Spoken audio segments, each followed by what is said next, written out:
These are bills that were put into what's called the suspense file because they would have a big fiscal impact on the state. Now, as hectic as the whole process is, there is also criticism over how quickly everything happens, often without much discussion.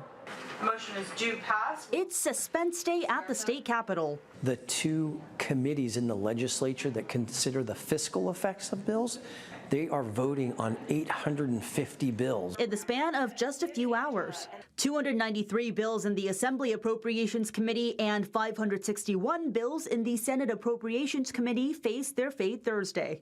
So you could have spent the last 8 or 9 months working diligently on your bill, and today its fate is determined. They are strictly voting. So there's no discussion, there isn't any explanation why a bill was passed or amended or not passed today. Senate bills that would cost the state $50,000 or more to implement, and Assembly bills that could cost more than $150,000 end up in the so-called suspense file.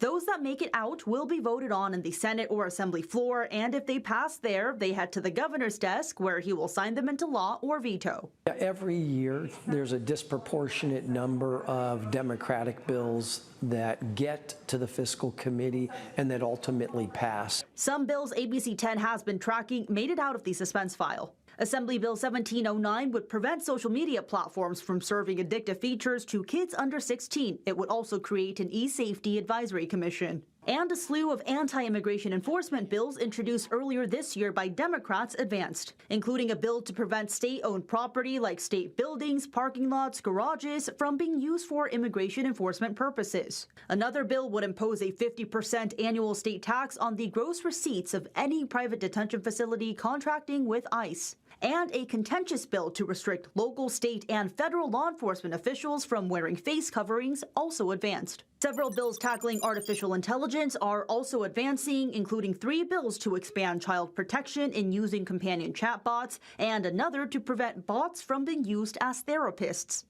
It continues to be a busy end-of-session month for our legislators as they sprint towards the finish line, with deals still need to be made on major issues like the Wildfire Recovery Fund. In Sacramento, Jenny Ha, News 8.